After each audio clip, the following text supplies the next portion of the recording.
I will teach you to be rich, no guilt. No excuses. No BS. Just a 6-week program that works.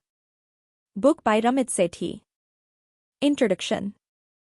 पैसे save करना ऐसा ही है जैसे मीठा खाना। शुरू में आप खुद को रोक नहीं पाते, लेकिन फिर धीरे धीरे आपका मन भर जाता है। पैसे के मामले में समझदारी दिखाना एक अच्छा आइडिया लगता है, लेकिन फिर जल्द ही आपके अंदर वो जोश और मोटिवेशन कम होने लगता है।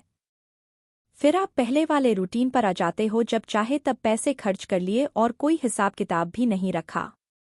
इस समरी में आप पढ़ोगे कि अमीर बनने के लिए बस्टिंग करना जरूरी नहीं है।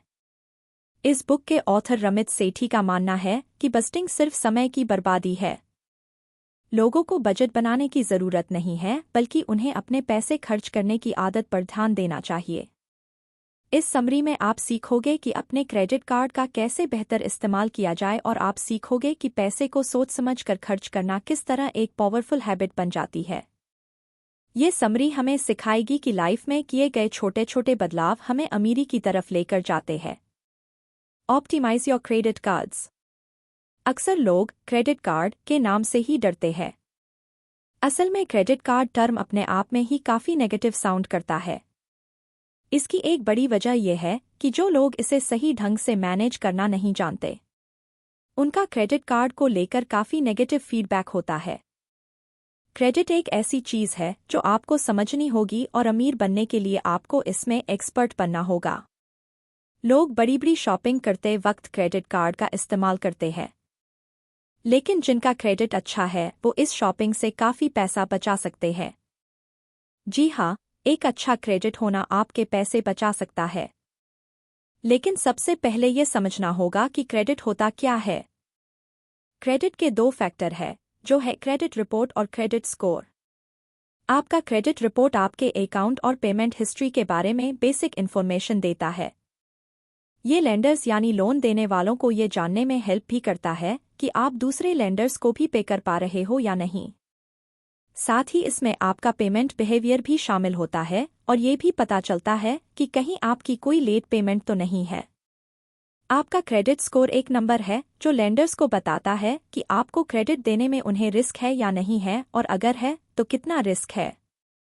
आपका क्रेडिट स्कोर नंबर 300 से 850 के बीच कुछ भी हो सकता है। लेंडर इस नंबर और आपके क्रेडिट रिपोर्ट के बेस पर डिसाइड करेगा कि उसे आपको कितना पैसा देना चाहिए। क्रेडिट स्कोर जितना हाई हो उतना बेटर है। इसलिए एक हाई क्रेडिट स्कोर के लिए जितना हो सके अपनी पेमेंट जल्द से जल्द जमा कर दे। अब आप पूछोगे, ये चीजें जानना हमारे लिए क्यों जरूरी है? वो इसलिए क्योंकि अच्छा क्रेडिट आपको इंटरेस्ट चार्ज में हेल्प करता है। गुड क्रेडिट स्कोर आपके ढेर सारे पैसे बचा सकता है। मान लो आप घर खरीदने की सोच रहे हैं। बैंक हाई इंटरेस्ट चार्ज के साथ लोन देता है, लेकिन अगर आपका गुड क्रेडिट स्कोर है तो ये इंटरेस्ट आराम से पे हो सकता है। क्रेडिट कार्ड को लेकर कई तरह के नेगेटिव रिव्यू सुनने को मिलते हैं, जैसे कि लेट पे करने पर आपको भारी भरकम चार्ज देना पड़ता है। कई बार आपके अकाउंट में ऐसे चार्ज होते हैं जिनके बारे में आपको पता ही नहीं होता। लेकिन ये सब आपके साथ तभी होता है जब आप अपना क्रेडिट कार्ड ठीक से मैनेज नहीं कर पाते। लोग क्रेडिट कार्ड ऐसे यूज करते हैं जैसे वो उनके लिए पैसे का एंडलेस सोर्स हो। वेल, क्रेडिट कार्ड को हम कुछ इसी तरह देख सकते हैं, लेकिन ये एंडलेस सोर्स फ्री में नहीं आता है। इसके अपने साइड इफेक्ट्स भी है। जैसे मान लो आपने कोई पेमेंट मिस कर दी तो आपका क्रेडिट स्कोर ड्रॉप हो सकता है। जिस कंपनी से आपने क्रेडिट कार्ड लिया है वो आपका एनुअल परसेंटेज रेट या अप्रैल बढ़ा सकती है, और सबसे बड़ी बात तो ये कि आपको लेट फी पे करना पड़ सकता है। लेकिन आप टाइम पर सारी पेमेंट करके एक्स्ट्रा चार्ज देने से बच सकते हैं। अपने क्रेडिट कार्ड को ऑप्टिमाइज करने का ये एक तरीका है। ऑप्टिमाइज करने का दूसरा तरीका है कि अपनी क्रेडिट कार्ड कंपनी को कॉल करो। उनसे पूछिए कि क्या वो आपके फीस या सर्विस चार्ज माफ कर सकते हैं। एक पेमेंट एनुअल फी की होती है। ये वो फीस है जो आपको कार्ड यूज करने के लिए पे करनी पड़ती है, लेकिन आप क्रेडिट कार्ड कंपनी से बात करके इसे कम करने या माफ करने के लिए कह सकते हैं। मार्केट में कई सारी क्रेडिट कार्ड कंपनियां हैं जो ये फीस नहीं लेती ताकि उन्हें ज्यादा से ज्यादा कस्टमर मिल सकें। तो अगर आप अभी भी एनुअल फी पे कर रहे हैं तो आप कंपनी को बोलकर इसे माफ करवा सकते हैं, और अगर वो ऐसा नहीं करते तो आप एनुअल फी फ्री कार्ड चूज कर सकते हैं। आखिर ट्राई करने में क्या हर्ज है? ऑथर रमित के लिए तो ये आइडिया कई बार काम आया। ऑप्टिमाइज करने का दूसरा तरीका है, कोशिश कीजिए कि आप लोअर एपीआर पर नेगोशिएट कर सके। आपका एपीआर या एनुअल परसेंटेज रेट वो इंटरेस्ट रेट है जो कंपनी आपको क्रेडिट कार्ड यूज करने के लिए देती है। आमतौर पर एपीआर 14% पर होता है। हाँ, सुनने में ये काफी बड़ा लगता है, लेकिन फिर ये भी एक फैक्ट है कि कंपनी आपको काफी बड़ी रकम उधार दे रही है। तो एक तरह से ये आपके लिए विन विन सिचुएशन है। तो इसलिए कंपनी को कॉल करके उनसे कम एपीआर के लिए पूछो। अगर वो पूछे कि उन्हें ऐसा क्यों करना चाहिए तो उन्हें ऐसा करने के वाजिब कारण दो, जैसे कि आप कई महीनों से लगातार अपने बिल्स टाइम पर पे करते आए हैं। उनसे ये भी कहो कि आप कुछ और कंपनियों को भी जानते हो जो लोअर एपीआर ऑफर करती है, इसलिए आप किसी और कंपनी का क्रेडिट कार्ड ले सकते हो। हालांकि एक ही कंपनी का लॉयल कस्टमर बने रहने के कुछ अपने फायदे भी हैं। लेंडर्स आपकी लॉन्ग क्रेडिट हिस्ट्री अप्रिशिएट करेंगे। फिर से याद दिला दे, लेंडर्स ये देखना चाहते हैं कि क्या आप भरोसे के लायक हैं या नहीं, क्या आप टाइम पर पेमेंट कर पाएंगे या नहीं। अपने क्रेडिट कार्ड को ऑप्टिमाइज करने के लिए लोअर फी और एपीआर के लालच में आने की जरूरत नहीं है। Beat the banks. Credit card की तरह बैंक भी उतने ही बॉसी होते हैं। अक्सर बैंक यंग लोगों का फायदा उठाने की कोशिश करती है। यंगस्टर्स को इंटरेस्ट रेट और फीस जैसे टॉपिक थोड़े डराते हैं, इसलिए वो बिना सवाल जवाब किए जो भी पे करना है पे कर देते हैं। लेकिन इन कॉन्सेप्ट्स को समझने के सिरदर्द को दूर किया जा सकती है। आप पूछोगे क्यों और कैसे? तो इसका जवाब है ऑनलाइन बैंकिंग।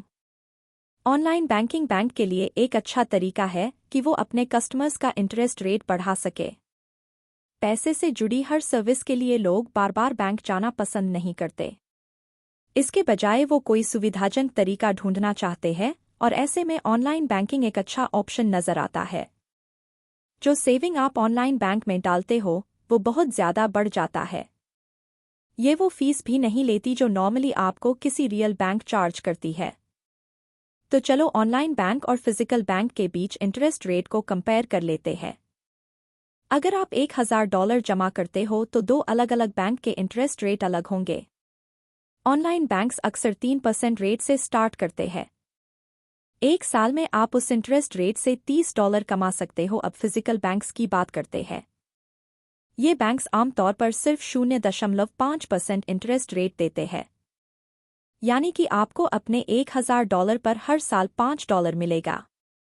तो देखा आपने कितना फर्क है दोनों में। रमित ने अपना ऑनलाइन बैंक अकाउंट कैसे सेटअप किया? उन्होंने चेकिंग और सेविंग दोनों ऑनलाइन अकाउंट खोले थे।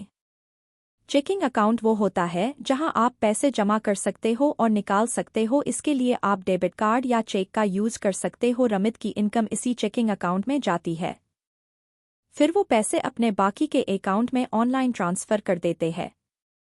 बैंक हमें इंटरेस्ट रेट भी ऑफर करते हैं जब आप अपने चेकिंग अकाउंट में पैसे जमा करते हो।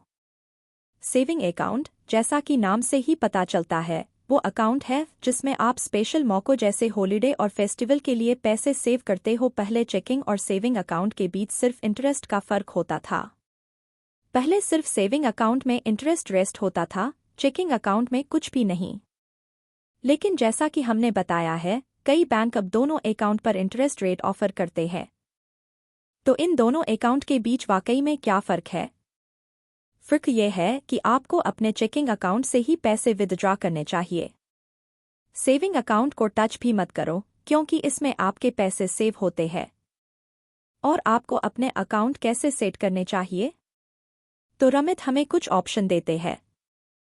पहला वाला सबसे बेसिक ऑप्शन है। अपने लोकल बैंक में चेकिंग अकाउंट के साथ एक सेविंग अकाउंट भी खोल लो। बैंक से फीस के बारे में पूछो। अगर उस बैंक में एनुअल चार्ज वगैरह है तो किसी और बैंक में पता करो जहां ये सब चार्ज ना हो। सेकंड ऑप्शन बेसिक ऑप्शन और स्मॉल ऑप्टिमाइजेशन का कॉम्बिनेशन है।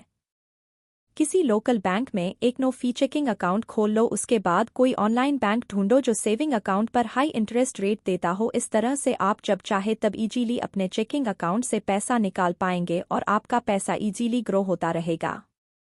कैसे? सिंपल है, इसे अपने सेविंग अकाउंट के डालकर। थर्ड ऑप्शन है एडवांस्ड और फुल ऑप्टिमाइजेशन का कॉम्बिनेशन।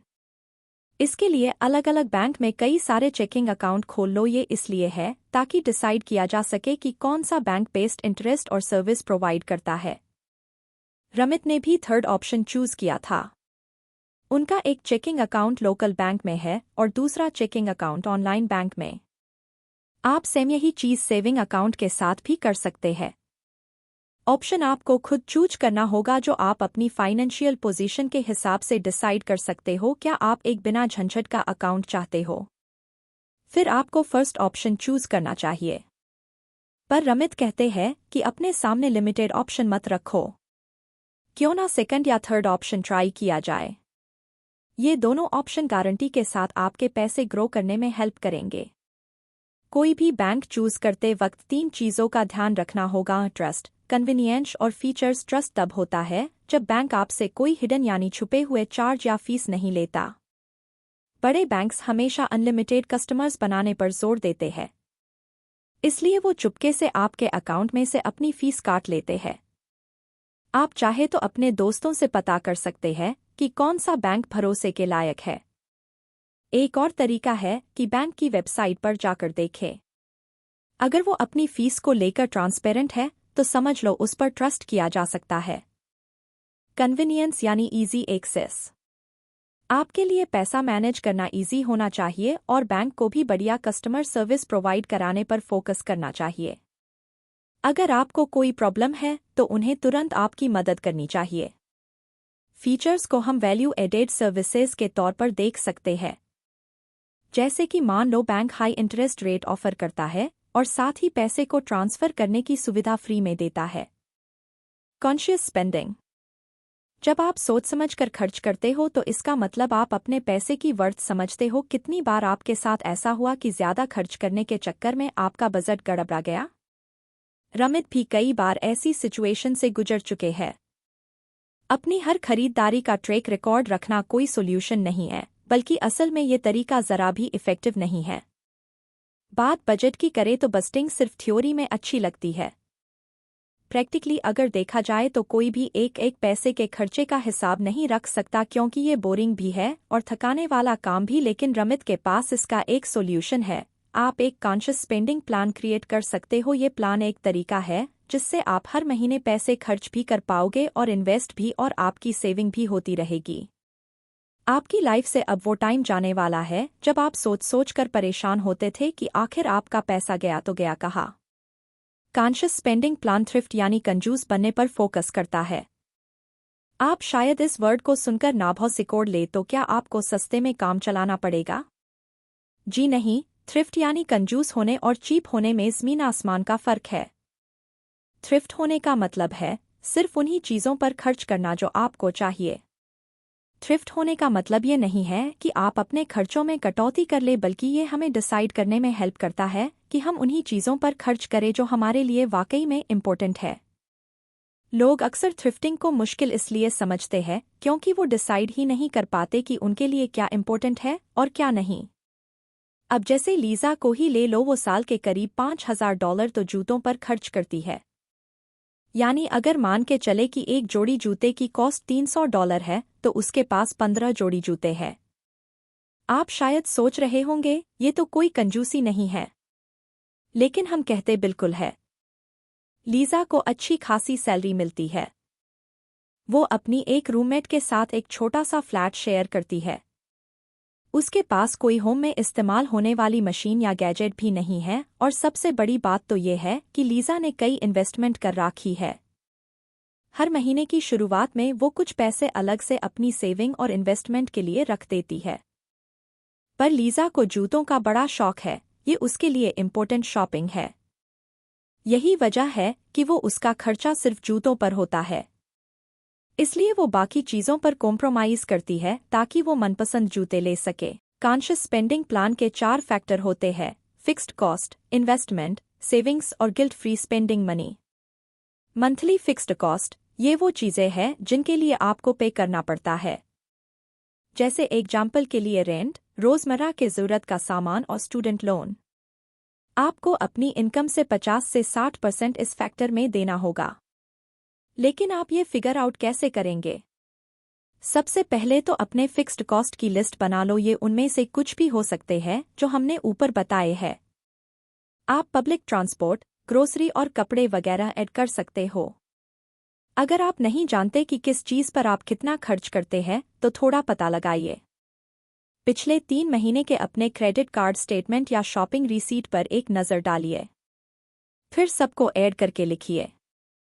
एक बार आपने ये कर लिया तो उसमें 15% just in case category add कर दो। इनमें आपके हर महीने के खर्चे शामिल नहीं हैं, बल्कि वो खर्चे हैं जो अचानक से कभी कभार हमें करने पड़ते हैं, जैसे कि कार की रिपेयरिंग करवाना या फिर किसी खास मौके के लिए कपड़े खरीदना या ड्राई क्लीनिंग। रमित ऐसे अनएक्सपेक्टेड खर्चों के लिए हर महीने $150 अलग से रख लेते थे। लॉन्ग टर्म इन्वेस्टमेंट, इस फैक्टर के लिए आप अपने 401 के या इंडिविजुअल रिटायरमेंट अकाउंट के लिए अलग से पैसे रखते हैं। ये वो अकाउंट है जो आपका रिटायरमेंट या पेंशन फंड होल्ड करते हैं। जो अमाउंट आप इसमें डालेंगे आपकी सैलरी का 10% होना चाहिए। क्या आप अपनी सैलरी के 10% हिस्से को लेकर श्योर नहीं हैं कि उसका क्या करना चाहिए? तो हम बताते हैं। ऑनलाइन आपको कई सारे इन्वेस्टमेंट कैलकुलेटर मिल जाएंगे जिनसे आप पता लगा सकते हैं कि आपके पेंशन फंड में कंट्रीब्यूशन के हिसाब से आपको कितना रिटर्न मिलेगा। इससे आपको डिसाइड करने में हेल्प मिलेगी। सेविंग गोल से ये फैक्टर किसी भी टाइप का गोल हो सकता है, चाहे उसे अचीव करने में कितना ही टाइम लगे। ये क्रिसमस गिफ्ट के लिए सेविंग करने जितना छोटा भी हो सकता है, या शादी के खर्चे के लिए, या फिर लॉन्ग टर्म गोल जैसे घर की EMI पे करने के लिए भी हो सकता है। यहाँ सीक्रेट बस एक ही है कि जितना जल्दी हो सके सेविंग स्टार्ट कर दो। आप सेविंग जितने लंबे समय के लिए करेंगे उतना ही कम अमाउंट आपको हर महीने बचाना होगा। सुनने में एकदम सिंपल लगता है ना? लेकिन लोग शायद ही कभी इस एडवाइस को फॉलो करते हो, इसलिए इसे और रियलिस्टिक बनाने के लिए इसमें नंबर ऐड कर दो। अब जैसे कि आप अपने 20s में शादी कर लेना चाहते हो और आपने एक रफ एस्टीमेट तो बना ही लिया होगा कि शादी में कितना खर्च आएगा, तो आपको 20 साल का होते होते सेविंग स्टार्ट कर देनी चाहिए। आप अगर महीने का $333 भी बचाते हो तो आगे चलकर आपको हर महीने पैसे सेव करने में उतनी मुश्किल नहीं होगी, बजाय इसके कि जब आप 26 में सेविंग स्टार्ट करते हो। सेविंग गोल्स के लिए अपनी इनकम का 5 से 10% अलग से रख दो। Guilt free spending money. अपनी मनपसंद चीजें खरीदने पर आपको गिल्ट नहीं होना चाहिए, इसलिए रमित आपको अपने बजट में गिल्ट फ्री स्पेंडिंग शामिल करने के लिए एनकरेज करते हैं। लेकिन सवाल यह है कि इस फैक्टर को कैलकुलेट कैसे करेंगे? इसे समझने के लिए हम ब्रायन का एग्जाम्पल लेंगे। टैक्स वगैरह कटने के बाद ब्रायन की एनुअल इनकम है $48,000, यानी महीने के $4,000। उसने अपनी इनकम को सही तरीके से डिवाइड करने के लिए कॉन्शियस स्पेंडिंग प्लान का यूज किया। मंथली फिक्स्ड कॉस्ट पर ब्रायन अपनी सैलरी का 60% अलोकेट करता है और ये अमाउंट पर मंथ $2,400 होता है। लॉन्ग टर्म इन्वेस्टमेंट के लिए वो 10% यानी पर मंथ $400 सेव करता है। इस सब के बाद फाइनली अपनी गिल्ट फ्री स्पेंडिंग के लिए ब्रायन अपनी इनकम का 20% यूज करता है, यानी उसके पास पर मंथ करीब $800 बचते हैं जिसे वो अपनी मर्जी से खर्च कर सकता है। लेकिन प्रॉब्लम यह है कि ब्रायन को हर महीने $800 गिल्ट फ्री शॉपिंग के लिए काफ़ी नहीं लगते। तो आप उसे क्या एडवाइस देना चाहोगे? अब अगर हम ब्रायन को इन्वेस्टमेंट और सेविंग का पैसा कम करने को बोले तो ये एक बुरी एडवाइस होगी। हाँ, बेशक ये एक अच्छा सोल्यूशन हो सकता है, पर ब्रायन को बाद में पछताना पड़ेगा। हम यहाँ ब्रायन को अच्छी एडवाइस दे सकते हैं कि उसे अपना मंथली फिक्स्ड कॉस्ट और guilt free spending money optimise करने होंगे। ब्रायन के पास क्रेडिट कार्ड है, तो काफ़ी टाइम से वो अपने बिल्स टाइम पर पे करता आया है, तो उसके पास ये अच्छा रीज़न है कि वो अपनी क्रेडिट कार्ड कंपनी से अपना APR कम करने को बोल सकता है। नेक्स्ट, ब्रायन को अपने सब्सक्रिप्शन भी चेक करने चाहिए। उसे रियलाइज हुआ कि उसने नेटफ्लिक्स अकाउंट लिया का सब्सक्रिप्शन लिया है और स्टार वॉर्स वेबसाइट की भी मेंबरशिप ली है। वो महीने में सिर्फ 2 या 3 बार ही नेटफ्लिक्स देखता है। स्टार वॉर्स वेबसाइट के लिए भी उसने सिर्फ 2 बार वेबसाइट विजिट की। इसलिए ब्रायन को चाहिए कि वो इन दोनों की मेंबरशिप कैंसिल करे, जिससे वो $60 पर मंथ बचा सकता है। फिर ब्रायन ने अपनी रिसीट देखी। उसे समझ नहीं आया कि वो इस महीने बाहर कितना खाना खा चुका है। घर में खाना बनने के बावजूद वो आए दिन फास्ट फूड पर पैसा वेस्ट करता था और वो अक्सर बार वगैरह भी जाता रहता था। ब्रायन ने जब सारी रिसीट चेक की तो हैरान रह गया कि उसने टोटल $600 बाहर खाने पीने में उड़ा दिए थे। उसने खुद से वादा किया कि वो अब फास्ट फूड और बार में ज्यादा खर्च नहीं करेगा। ब्रायन अब जो खर्च करता है सोच समझकर करता है। इस तरह आने वाले महीनों में उसने करीब $266 बचा लिए थे। ये पैसा उसने अपनी गिल्ट फ्री शॉपिंग में ऐड कर दिया। तो क्यों ना हम भी ब्रायन जैसा बनने की कोशिश करें। उसे फालतू की शॉपिंग करने पर गिल्ट फील होता था और आए दिन बाहर खाना पीना भी उसे एक तरह से फालतू खर्च ही लगता था। इसलिए उसने अपने ये दोनों खर्चे कंट्रोल में किए। उसने उन चीज़ों के लिए पैसा सेव करना शुरू किया जो ज़्यादा मैटर करती थी, जैसे अच्छी किताबें और कपड़े वगैरह। Save while sleeping. कुछ लोग मनी मैनेजमेंट के एक्सपर्ट माने जाते हैं। ऐसे लोगों को शायद ही कभी फाइनेंशियल मैटर हैंडल करने में परेशानी होती हो, लेकिन क्या करे, हर कोई तो मनी मैटर में एक्सपर्ट नहीं हो सकता। कुछ लोग तो इन मामलों में एकदम अनाड़ी होते हैं। उन्हें पता ही नहीं चलता कि उनका पैसा कहाँ और कब खर्च हो जाता है। इनके लिए फाइनेंशियल मैटर हैंडल करना स्ट्रेसफुल होता है, जिससे इन्हें और फ्रस्ट्रेशन होने लगती है। लेकिन रमित हमें एक ऐसा सिस्टम बता रहे हैं जो उन्होंने डेवलप किया है, जिसके थ्रू फाइनेंशियल मैटर हैंडल करना हमारे लिए बेहद ईजी हो सकता है। क्या आप इस टर्म से वाकिफ है, doing more before doing less? Ramit का सिस्टम एग्जैक्ट इसी बारे में है। आपको इसे समझने के लिए कुछ घंटे लगेंगे, लेकिन एक ऑटोमेटिक सिस्टम आपके आने वाले महीनों को और भी ईजी बना देगा। एक ऑटोमेटिक सिस्टम होने से सब कुछ ऑटोमेटिकली होने लगता है। अगर आपने पहले से ही अपना कॉन्शियस स्पेंडिंग प्लान बना रखा है तो आपको बधाई हो, आप आधा ऑटोमेटिक सिस्टम बना चुके हो।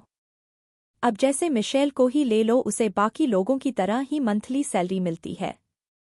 जिस कंपनी के लिए वो काम करती है, उस कंपनी की तरफ से ऑटोमेटिकली उसकी सैलरी का 5% कटकर उसके सेविंग अकाउंट यानी 401 के में सेव हो जाता है। यानी हम कह सकते हैं कि उसकी कमाई का 5% इन्वेस्टमेंट अकाउंट में जा रहा है, बाकी पैसा उसके चेकिंग अकाउंट में चला जाता है। कुछ महीने पहले ही मिशेल ने अपना ऑनलाइन बैंक सेटिंग अरेंज किया था और अब उसकी सारी पेमेंट ऑटोमेटिक हो गई थी। उसके अकाउंट में से ऑटोमेटिकली 5% सैलरी उसके रिटायरमेंट अकाउंट में चली जाती है। ये 5% आगे चलकर 2 पार्ट में डिवाइड होते हैं, 1% उसकी शादी के खर्चे के लिए और 4% घर के डाउन पेमेंट के लिए। मिशेल अपने बिल्स और सब्सक्रिप्शन पे करने के लिए क्रेडिट कार्ड का ऑटोमेटिक पेमेंट यूज़ करती है, जिसमें उसके इलेक्ट्रिसिटी बिल, नेटफ्लिक्स वगैरह शामिल है। कोई भी पेमेंट करने के फौरन बाद उसे क्रेडिट कार्ड स्टेटमेंट भी मिल जाता है, जिससे मिशेल को अपने खर्चों का हिसाब किताब रखने में आसानी होती है। इसका एक फ़ायदा ये भी है कि उसे पता चल जाता है कि कहीं वो अपने फिक्स्ड कॉस्ट में से ज़्यादा खर्च तो नहीं कर रही। वैसे ज़्यादातर मिशेल अपने खर्चे कंट्रोल में रखती है। वो इसलिए क्योंकि उसे अब अपने कॉन्शियस स्पेंडिंग प्लान की आदत पड़ चुकी है। बिल्स और रिटायरमेंट अकाउंट में जमा करने के बाद जो बचता है वो मिशेल अपने बाकी खर्चों के लिए यूज़ करती है।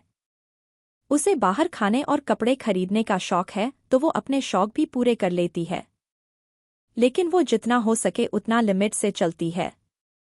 ज़रूरी चीज़ों के अलावा फालतू कुछ नहीं लेती, जैसे महंगे जूते वगैरह, और जहाँ पैदल जा सकती है वहाँ वो कैब के पैसे बचाती है।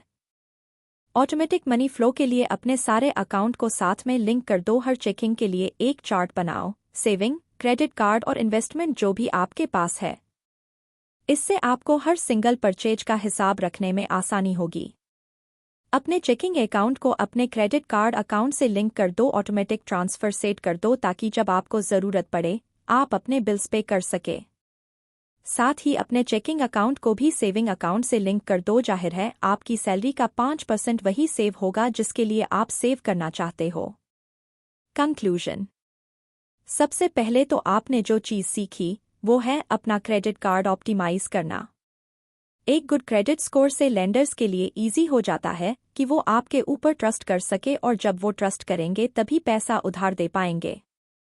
अपना क्रेडिट कार्ड ऑप्टिमाइज करने के 2 तरीके हैं जो आप अप्लाई कर सकते हो। पहला तो ये कि कंपनी को कुछ खास फीस के बारे में पूछो, जैसे कि एनुअल फी। ये छोटी छोटी फीस आपको बाद में काफ़ी भारी पड़ती है। दूसरा, लोअर एनुअल परसेंटेज रेट के लिए नेगोशिएट करना सीखो। दूसरा, आपने ऑनलाइन बैंक्स के बारे में पढ़ा, अपने कस्टमर्स बढ़ाने के लिए ये हायर इंटरेस्ट रेट ऑफर करते हैं, खासकर बात अगर सेविंग अकाउंट की हो तो। अमाउंट चेक करने के लिए आप एक अकाउंट किसी फिजिकल बैंक में खोल सकते हो, लेकिन हमेशा ऐसा बैंक चूज करना जिसके इंटरेस्ट रेट हाई हो। तीसरा, आपने कॉन्शियस स्पेंडिंग प्लान के बारे में पढ़ा। इस प्लान के 4 फैक्टर है: monthly fixed cost, investment, savings और guilt free spending. Fixed cost आपकी सैलरी का करीब 60% लेती है। इन्वेस्टमेंट के लिए आपकी इनकम में से 5 से 10% सेविंग्स में जाना चाहिए। फिर इसके बाद जो पैसा बचेगा वो आपका गिल्ट फ्री स्पेंडिंग मनी है। ये जानना कि आपके लिए क्या इम्पोर्टेंट है आपको गिल्ट फ्री होकर शॉपिंग करने की फ्रीडम देता है। इसलिए सोच समझ कर वही खरीदो जो आपके लिए बेहद ज़रूरी हो। चौथा, आपने ऑटोमेटिक मनी ट्रांसफ़र की खूबसूरती के बारे में पढ़ा। ये सुनने में इजी लगता है पर लोग शायद ही ये करते होंगे। जितने भी मनी रिलेटेड अकाउंट आपके पास है उनकी सेटिंग अर्ज कर ले। अपने चेकिंग अकाउंट को अपने सेविंग अकाउंट से लिंक करो। साथ ही अपने चेकिंग अकाउंट को अपने क्रेडिट कार्ड से भी लिंक कर लो। इस तरह आपको अपने कॉन्शियस स्पेंडिंग प्लान को फॉलो करने की टेंशन नहीं रहेगी। अगर आप इसे अभी सेट कर लेते हो तो आपका अकाउंट खुद ही आपका पैसा डिवाइड कर लेगा। मनी हैंडल करना कई लोगों के लिए बड़ा सिरदर्द का काम है, पर आपके लिए नहीं होगा। अगर आप इस समरी में दिए गए टिप्स फॉलो करेंगे तो वो दिन गए जब आपको लगता था कि पैसा आपके हाथ में टिकता ही नहीं है। अब आप ना सिर्फ पैसे बचा पाएंगे बल्कि धीरे धीरे अमीर भी हो सकेंगे।